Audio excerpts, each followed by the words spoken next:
kamasho na 'yan jirgi da 'yan kamasho na motoci, da kallon ku daina yin cuta da tauye haƙƙin ɗiyan talakawa.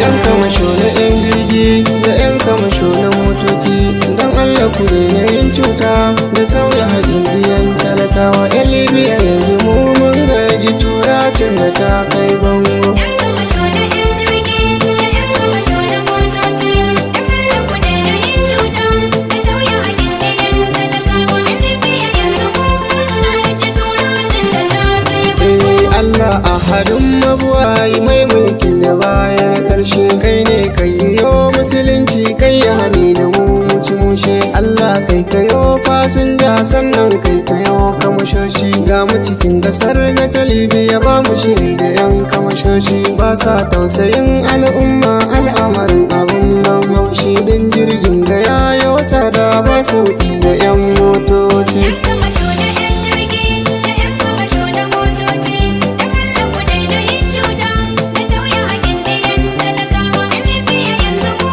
mun gaji turacin da ta kai bango. Matsalolin yanzu sun yi wa duk kun sa kanmu ya dau zafi, ga canjin da yayo tsada 'yan faste ba sayan sauki, ga shi kasar ga ta lalace ba aiki mai dan sauki. Rana ta zamo mana kuna ba inuwa ta yo mana zafi, gyara hakan ga in kun lura gani na haka shi ne zafi. Sai ku yi taimako don Allah sai ya kasa sauki. 'Yan kamasho na 'yan jirgi da 'yan kamasho na motoci, da kallon ku daina yin cuta da tauye haƙƙin ɗiyan talakawa. 'Yan Libya yanzu mu mun gaji turacin da ta kai bango. Yanzu sai ma in ka tashi zuwa gida zaka daɗe kana shan fama, kudin jirgi sai ka yi watanni kana wahala kana shan fama. Kai wai yanzu har mana mota zaka daɗe kana yin nema. 'Yan kamashoshi kun ki ku gyara ga matsalar tana yin girma, yayan mu na biɗar musu gan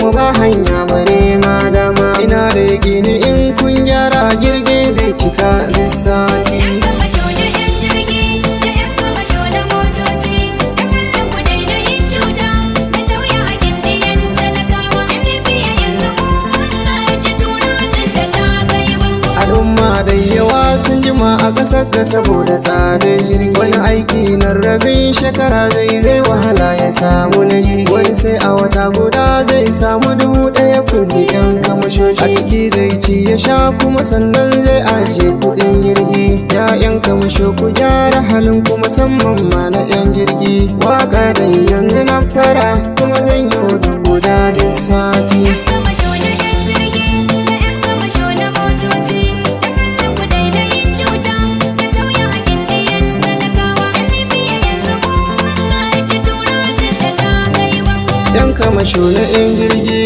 da 'yan kamasho na motoci, don Allah ku daina yin cuta da tauye haƙƙin ɗiyan talakawa. 'Yan Libya yanzu mu mun gaji turacin da